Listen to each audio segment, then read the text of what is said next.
ನಮ್ಮ ಜೊತೆಗೆ AP. Arjun sir ಇದ್ದಾರೆ. ಬನ್ನಿ ಅವ್ರನ್ನ ಮಾತನಾಡಿಸ್ತಾ ಹೋಗೋಣ. ಸರ್, ಮೊದಲನೇದಾಗಿ congratulations. Thank you so much. Yes, ಏನು ಅನ್ನಿಸ್ತಾ ಇದೆ ಸರ್? ಇನ್ಮೇಲೆ ಒಂದು ಸಾಂಗ್ ರಿಲೀಸ್ ಮಾಡಿದ್ದೀರಾ ಲಕ್ಷ್ಮೀಪುತ್ರ ಸಿನಿಮಾದ್ದು. ಇನ್ಮೇಲೆ ಅನ್ನಿಸ್ಬೇಕು, ಯಾಕೆಂತಂದರೆ ಆ ಇನ್ಮೇಲೆ ಅನ್ನೋ ಒಂದು ವರ್ಡನ್ನು ಎಲ್ಲರ ಲೈಫಲ್ಲೂ ಅದು ತುಂಬ ಇನ್ಮೇಲೆ ಏನಾದರೂ ಮಾಡಬೇಕು ಅಂತ, ಇನ್ಮೇಲೆ ಏನೋ ಒಂದು ಮಾಡಬೇಕು ಅನ್ಕೋತೀವಿ, ಇನ್ಮೇಲೆ ಒಂದು ಲವ್ ಮಾಡಬೇಕು ಅನ್ಕೋತೀವೋ, ಇನ್ಮೇಲೆ ಏನೋ ಪ್ರತಿಯೊಂದಕ್ಕೂ ಈ ಇನ್ಮೇಲೆ ಅನ್ನೋ ಒಂದು ಶಬ್ದನ ಇಟ್ಕೊಂಡು ನಾವು ಪ್ರತಿನಿತ್ಯ ಒಂದು ದಿನದಲ್ಲಿ ಒಂದು 10 to 20 ಟೈಮ್ಸ್ ನಾವು ಇನ್ಮೇಲೆ ಅನ್ನೋ ವರ್ಡ್ನ ನಾವು ಯೂಸ್ ಮಾಡ್ತೀವಿ. ನಾವು ಈ ಸಾಂಗ್ ಮಾಡಬೇಕು ಅಂತ ಅಂದ್ಕೊಂಡಾಗ ಈ ಥರದ್ದು ಯಾವುದಾದ್ರೂ ಒಂದು ಹುಡುಗಿಗೆ ಇನ್ಮೇಲೆ ಏನು ಹೇಳಬೇಕು ಅಂತ ಅನ್ಕೋತಾನೆ, ಒಂದು ಹುಡುಗನಿಗೆ ಇನ್ಮೇಲೆ ಏನು ಹೇಳಬೇಕು ಅನ್ಕೋತಾಳೆ, ಇದನ್ನ ಇಟ್ಕೊಂಡು ಸಾಂಗ್ ಮಾಡೋಣ, ಇನ್ಮೇಲೆ ಅನ್ನೋದೇ ಹುಕ್ ಲೈನ್ ಆಗಿರಬೇಕು ಅಂತ ಅಂದ್ಕೊಂಡು ಮಾಡಿದ ಸಾಂಗು ಇವತ್ತೆಲ್ಲರಿಗೂ ತುಂಬ ಇಷ್ಟ ಆಗಿದೆ. ಅಂದರೆ ಇಲ್ಲಿ ನೋಡಿರೋರಿಗೆ ಇನ್ನು ಇವತ್ತು 12 o'clock ಏನೋ ರಿಲೀಸ್ ಆಗಿದೆ. ಇನ್ನು ಮುಂದಕ್ಕೆ ಆಡಿಯನ್ಸ್ ಎಲ್ಲದಕ್ಕೂ ಮೇಜರ್ ಬಂದು ಜನ ಏನು ಹೇಳ್ತಾರೆ ಅನ್ನೋದು, ಅವ್ರು ಅದನ್ನು ನೋಡಿ ಏನು ಹೇಳ್ತಾರೆ. ಓಕೆ ಸರ್, ಕರೋನಾ ಟೈಮಲ್ಲಿ ಈ ಒಂದು ಕಥೆನ ಚಿಕ್ಕಣ್ಣ ಅವ್ರಿಗೆ ಹೇಳಿರ್ತೀನಿ ಅಂತ ಹೇಳಿದ್ರಿ. ಅಲ್ಲಿಂದ ಇಲ್ಲಿಯವರೆಗೂ ಇಷ್ಟು ವರ್ಷ ಬೇಕಾಯ್ತಾ ಈ ಒಂದು ಸಿನಿಮಾ ತೆರೆಗೆ ತರೋದಕ್ಕೆ ಅಂತ? ನೋ ತೆರೆಗೆ ತರೋದಕ್ಕೆ ಇಷ್ಟು ವರ್ಷ. ಈ ಸಿನಿಮಾ ಮಾಡಬೇಕು ಅಂತಲೇ ಅಂದ್ಕೊಂಡಿದ್ದೆ ಲಾಸ್ಟ್ ಇಯರಲ್ಲಿ ಅಂದ್ಕೊಂಡ್ವಿ. ಈ ಇಯರ್ ಸಿನಿಮಾ ಒಂದು 7-8 ತಿಂಗ್ಳಿಗೆ ಸಿನಿಮಾ ಮುಗಿದೋಯ್ತು, ಎಲ್ಲ ಪೋಸ್ಟ್ ಪ್ರೊಡಕ್ಷನ್ ಎಲ್ಲ ಮುಗಿದು ಈಗ ರಿಲೀಸ್ ಆಗ್ತಾಯಿದೆ. ನಾವು ಅವತ್ತಿಂದ ಅಂದ್ಕೊಂಡು ಸುಮ್ಮನೆ ಡಿಸ್ಕಸ್ ಮಾಡಿದ್ದು ಅದು ಕತೆ, ನಾವು ಸಿನಿಮಾ ಮಾಡಬೇಕು ಅಂತ ಡಿಸ್ಕಸ್ ಮಾಡಿದ್ದಲ್ಲ. ಓಕೆ, ರಾಯರು ಒಂದು ಆಶೀರ್ವಾದ ಸಿಕ್ತು, ಅಲ್ಲಿಂದ ನನಗೆ ಈ ಒಂದು ಲಕ್ಷ್ಮೀ ಕೃಪಾ ಸಿಕ್ಕಿದ್ದು ಅಂತ ಕೂಡ ಹೇಳಿದ್ರಿ.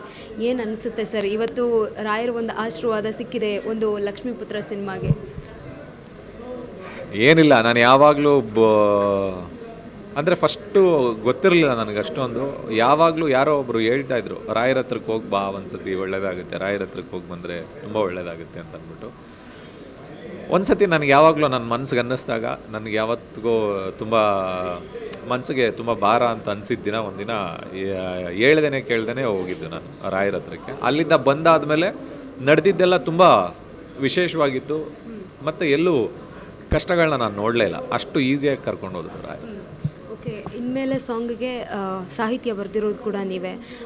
ಸಾಂಗ್ ಹುಟ್ಕೊಳ್ಳೋದಕ್ಕೆ ಕಾರಣ ಹೇಗಾಯಿತು ಸರ್? ಈ ಒಂದು ಲಿರಿಕ್ಸ್ ಬರೆಯುವಾಗ ಒಂದಷ್ಟು ಜನಕ್ಕೆ ಹ್ಯಾಬಿಟ್ಸ್ ಅನ್ನೋದಿದ್ದೇ ಇರುತ್ತೆ, ನಿಮ್ಗೆ ಆ ರೀತಿ ಏನಾದರೂ ಇದೆಯಾ ಅಂತ? ಹೇಗೆ ಅಂದರೆ ನಾನು ಎದ್ದ ತಕ್ಷಣ ನನಗೊಂದು ಲೈನ್ ಬಂದ್ಬಿಡುತ್ತೆ, ನಾನು ಹಾಗೆ ಬರೆದ್ಬಿಡ್ತೀನಿ ಅಂತಂತಾರೆ, ಅಥವಾ ಮಧ್ಯರಾತ್ರಿ ನನಗೆ ಲೈನ್ಸ್ ನೆನಪಾಗುತ್ತೆ, ಈ ರೀತಿಯಾಗಿ?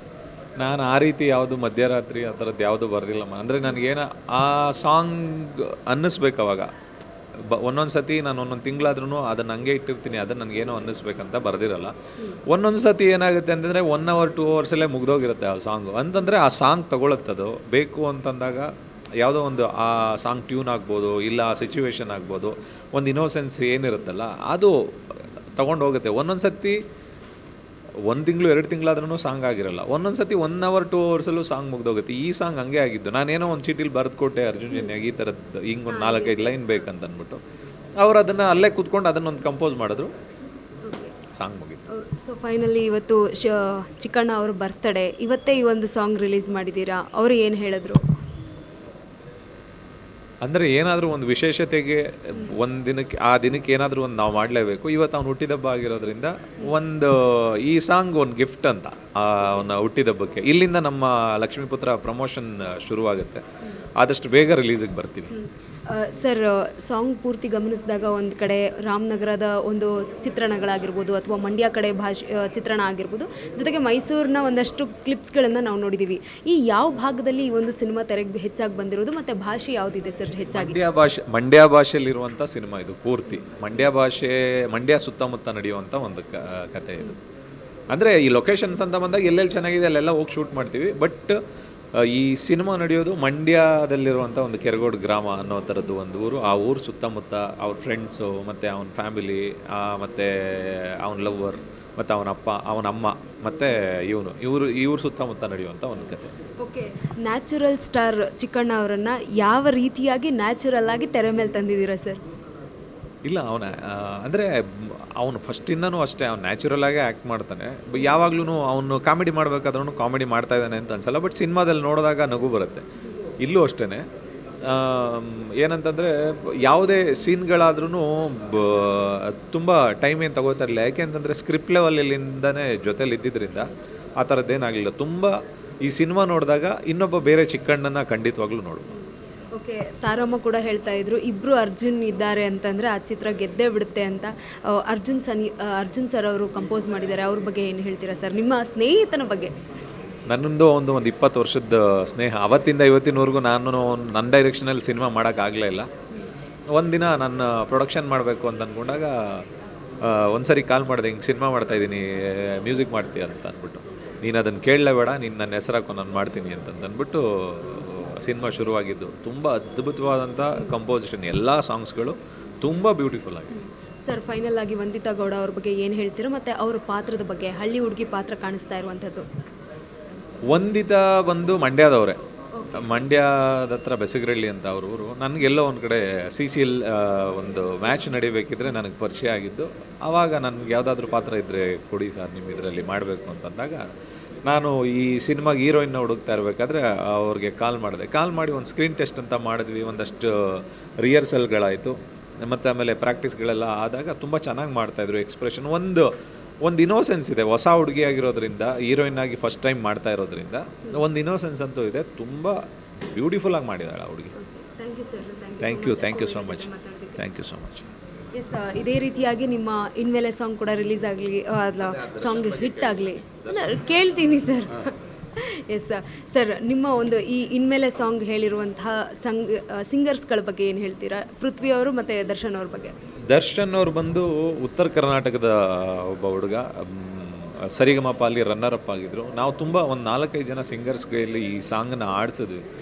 ಯಾಕೋ ನಮ್ಗೆ ಅದು ಆ ಸ್ಯಾಟಿಸ್ಫ್ಯಾಕ್ಷನ್ ಸಿಗಲಿಲ್ಲ. ಅದು ಆವಾಗ ಆದಾಗ ಅರ್ಜುನ್ಗೆ ಏನು ಮಾಡೋದು, ಇದೇನೋ ಅಂಟುತ್ತಿಲ್ಲ, ಏನು ಮಾಡೋದು, ಏನೋ ಒಂದು ವಾಯ್ಸ್ ಬೇಕಂತಂದಾಗ ಅರ್ಜುನ್ ಹೇಳಿದ್ದು, ಇಲ್ಲ ಮಗ, ಈ ಥರದ್ದು ಒಂದು ಸರಿಗಮಪಲ್ಲಿ ರನ್ನರ್ ಅಪ್ ದರ್ಶನ್ ಅಂತ ಒಬ್ಬ ಹುಡುಗ ಇದ್ದಾನೆ ಉತ್ತರ ಕರ್ನಾಟಕದ, ತುಂಬ ಚೆನ್ನಾಗಿ ಆಡ್ತಾನೆ, ಟ್ರೈ ಮಾಡೋಣ ಅವನ್ನ ಅಂತ ಅಂದ್ಬಿಟ್ಟು ಆಡಿಸಿ ಎಲ್ಲ ನೋಡಿದಾಗ ತುಂಬ ಅದ್ಭುತವಾದಂಥ ವಾಯ್ಸು. ನೀವು ನೋಡಿದಾಗ, ಇಲ್ಲಿ ಕೇಳಿದಾಗ ಅನಿಸುತ್ತೆ, ಒಂಥರ ಮೆಸ್ಮರೈಸ್ ಮಾಡುತ್ತೆ ಆ ವಾಯ್ಸು.